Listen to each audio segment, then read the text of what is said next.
Welcome and thanks for joining us for another episode of Code Girls on Air, a podcast exploring all things technology, female leadership, careers, education, and topics within the nonprofit sector. On this episode, we interviewed Whitney Kross, who is a senior civil engineer at Water and Environmental Technologies. So join Whitney and me to hear more of her story.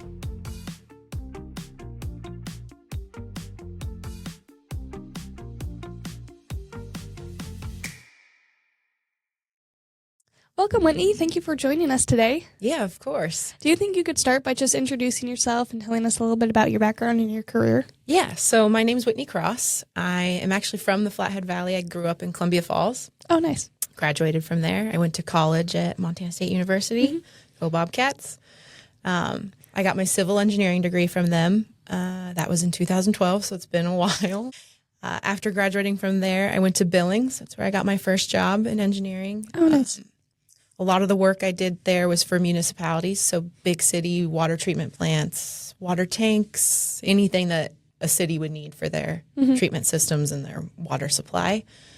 And then in 2019, 2018, I really wanted to come back home. I was missing the Flathead, missing the mountains, missing my family. Yeah. They're all still here. So I started looking for jobs, and I took an interview with a company, Water and Environmental Technologies. They're here in Kalispell. I started with them in 2020, moved back in 2020, and I've been doing that ever since. Wonderful. So did you always want to go into civil engineering, or can you explain how you got into that field? Yeah. I don't know if I necessarily always wanted to be an engineer, but I knew I loved math. I mean, all through elementary school, junior high, high school, I really liked my math classes. I ended up taking advanced math, college level maths once I got into high school. I liked that problem solving and that critical thinking. And then when it came time, to pick what am I going to do with college, I was torn. I really love history also, but the math just won out. And so I was like, engineering seems like a good fit. Let's see what that's like. And I started and I loved it. I fell in love with my labs. I fell in love with all my classes. I took as much of anything I could take all over the place and started focusing on civil, and that's where I ended up. Nice. So you kind of decided civil once you got into college? Well, I did pick it from the start, but I didn't necessarily know if that's what I wanted. I loved chemistry. So when you start, or at least when I started at MSU, all your gen ed for education were the same. So like chemical engineers, industrial engineers, we were all in the same classes. Right. So I could have switched pretty easily. Not wasted too much time. Yeah, I wouldn't have wasted any, but I ended up sticking with it, and I really like it. I liked civil because it was the one that does it all. So you could go in any of those realms and have a civil degree, or you could choose to focus on something. A lot wider opportunities. Wider berth, yep. Yeah. So what surprised you most when you were starting out in engineering, or in the workforce too, I guess? Yeah, so when you're in school, you're doing these long form calculations, your homework, your tests. I can specifically remember one test where one problem was 5 pages long to get to the answer, which is calculations. And when I got into the real world, you don't do pen and paper. Right. Like it just didn't exist anymore. And it was all computer programs. And I was not ready for that. I did not know I needed to learn all these programs. Yeah. I mean, I look back on it now and I can see why they did it. It's so when you actually use these computer programs, you have a general gut feeling of what is it giving you? Is it right or is it wrong? Yeah. And I appreciate that now. But at the time, I was like, well, I didn't learn any of these programs. I got to learn all this. That was a waste of time. Yeah, like, what were we doing with all this paper? But in the end, it's a good thing because now when it spits out an answer, I have that gut check of this is right or this seems way off base. Yeah. No, that's great. So, in your opinion, what's one personality trait or strength someone would need to have to be a successful civil engineer? Yeah. So I thought on this when you sent me this question. Yeah. This one was a hard one for me. And in the end, I think the answer is determination. There are so many times throughout my career, in the beginning, but I mean, it still happens, where you're going to hit stuff where it feels like you're failing or it feels like you're not doing it right. And then particularly being a woman in a male-dominated field, it will really hit you. And if you don't have that determination to keep going, to keep striving, to really just keep pushing in those hard times and the good times, it would be easy to be like, you know what, I'm going to do a career change. Yeah. So, yeah, I think in the end it's just having that, and maybe it's stubbornness too. I don't know One of the two. Yeah. It depends on how you view it. Yep. Were you ever at a point where you're like, oh, I think I want to change my career? I was, and it's happened a few times. And again, being a female in this industry, there's actually a percentage that was recently released where it's less than 10% of women in engineering stay in engineering after 10 years. Oh, wow. And then of that 10%, it's even less than that actually become a professional engineer.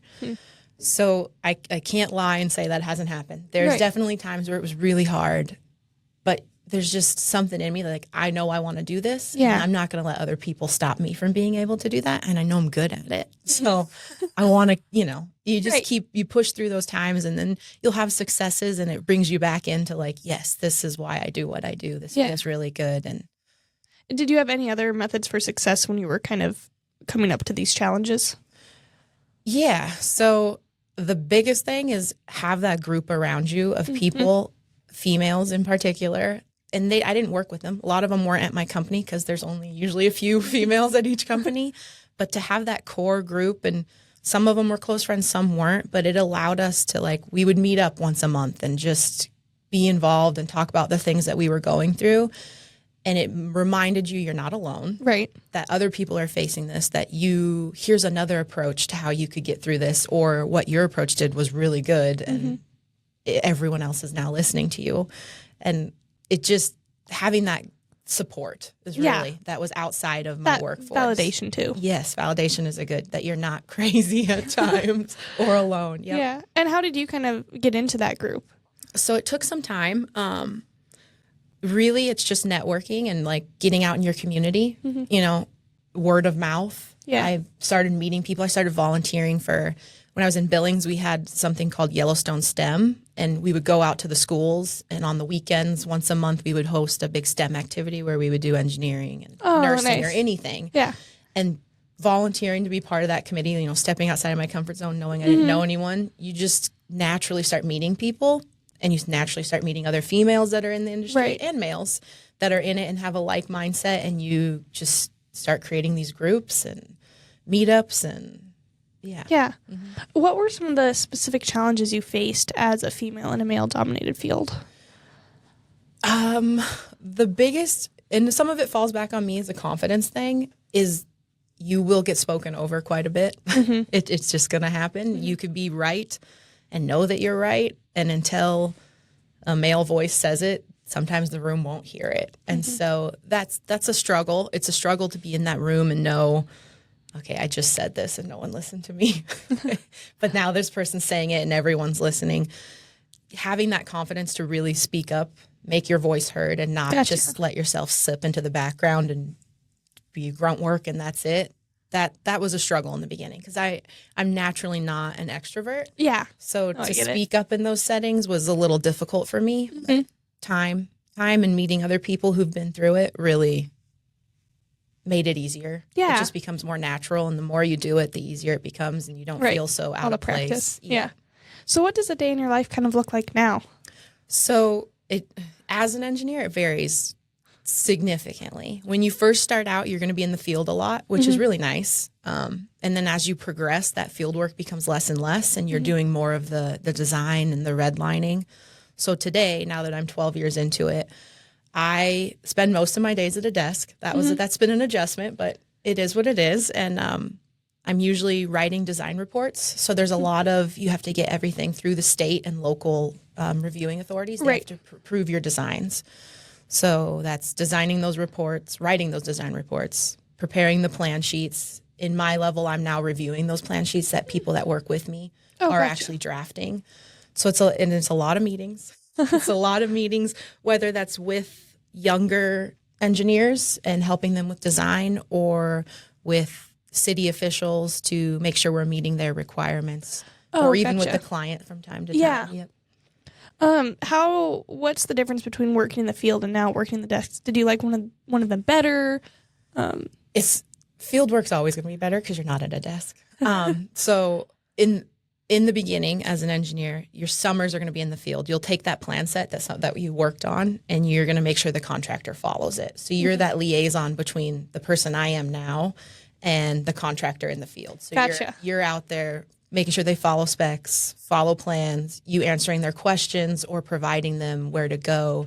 You're tracking quantities, you're taking pictures, you're doing in-field testing. Mm-hmm. So field is fun just because you're in the field. It makes your day fly by. Right. But I do like the office work because I really like mentoring other people. So you actually get a lot more of that face time, that team time, that ability to bring someone who's younger up to where you're at. Yeah.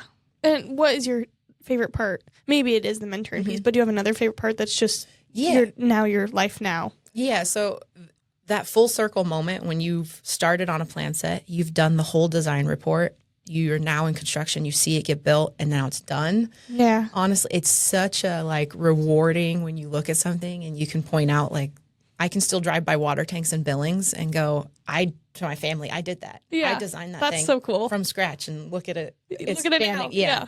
That honestly, that never gets old. And being used too by so many people. Yep. Roads, subdivisions. There's a subdivision that I ended up living in, but I helped design it. And it was just like, I did this. That's awesome.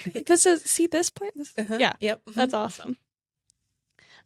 So maybe what's one piece of advice you'd give to somebody who's starting out or somebody you're mentoring? What's something you give them? The biggest thing is there's never too many questions and no question is dumb. I always tell people, ask questions. Ask me questions. Ask anyone questions. And if you're in an environment where someone makes you feel like asking a question is dumb and you shouldn't be asking this, you're in the wrong environment because you can never stop learning. I still ask questions. So always ask questions. Yeah. And what were some of the most helpful resources that you had when you had all of those questions and you were starting out? What kind of helped you the most? Yeah. So back to that mentor thing. Yeah.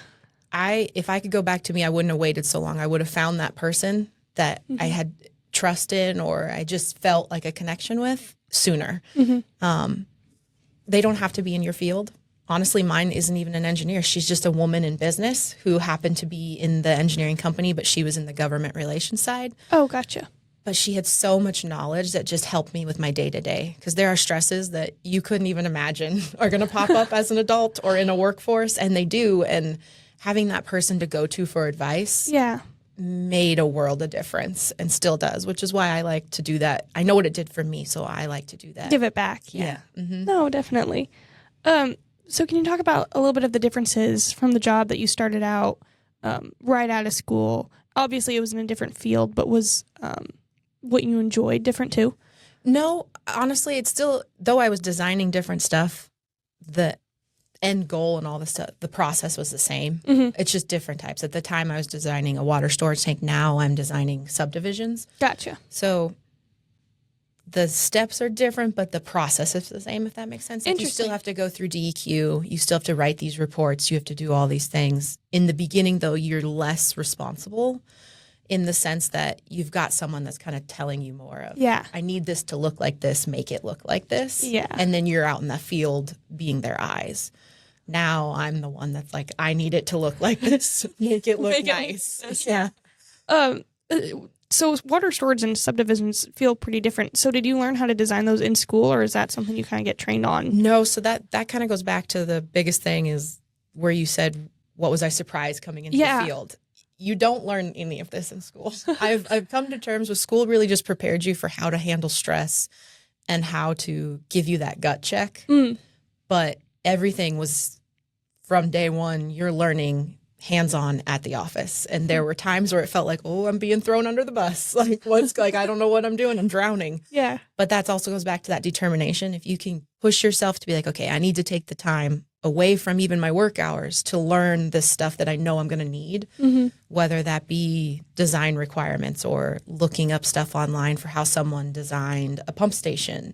What were the key things that went into it? Because there are numerous engineering forums that will help you. I'm sure. Yeah, I still use today. I mean, I did one this morning to Google, what is this? What would you do in this scenario? So just having that determination to push yourself and keep learning on the job will really, it made the difference when I was working in the beginning. Because if I wouldn't have done that, I wouldn't have learned it. Yeah, because otherwise you're falling behind. You definitely fall behind. They do provide training. I've never worked at a company that doesn't provide training, but there's so much that you have to have that initiative. Yeah. And have you worked with many people, or is everyone in the civil engineering field pretty good about keeping up with their education? So once you become a PE, So that you have to take, so you graduate with your engineering degree, and then 4 years later, or later than that if you want, but a minimum of 4 years, you have to take another test. And it is a day-long test where you are in a room all day for 8 hours taking a test. And it takes every second of those 8 hours. And if you pass that test, you become a professional engineer. As part of being a professional engineer, you have to do continuing education. Gotcha. So there's a certain amount of hours. I want to say it's 16 a year. It's either 16 a year or 16 every 6 months. I don't know it for sure because I'm doing more than that, so I don't really track it. But you're checking the box. Yeah, I just know that I'm meeting my minimum goal. But you have to continue in ed. Yeah, you have to keep doing it. So I try to do ones that are specific to what I'm doing or what I want to do. But you could do whatever you wanted as long as it qualified. No, that makes sense. That makes sense. So do you have any kind of closing words or thoughts you'd like to share with any of the young girls who are watching us now? Don't let your fear of being the only female in the room stop you from doing this. We need more female engineers or just females in STEM. Your brain and your thought process is different than your male counterparts, and it's needed. Like that outside of the box, that perspective, it's needed. And the only way to make change is to keep getting more of us and making it norm. So do it. Don't be afraid. Yeah. Well, thank you so much. This was amazing to have you on, and we really appreciate you. Yeah, thank you. This was wonderful. It's great of you guys doing this. So. Oh, well, thank you. Thank you for listening to this episode. Next week on Code Girls on Air. What I loved about business and technology was that I was equipping students with skills that they could actually walk out of my classroom and use. Yeah. I was very passionate about that. So whether you're creating a resume or you're creating an app, or you're creating a website, at some point in time, you should be able to either know more about that subject, be able to create it for yourself, or put it on your resume that, hey, I can do these things. I just need some more training.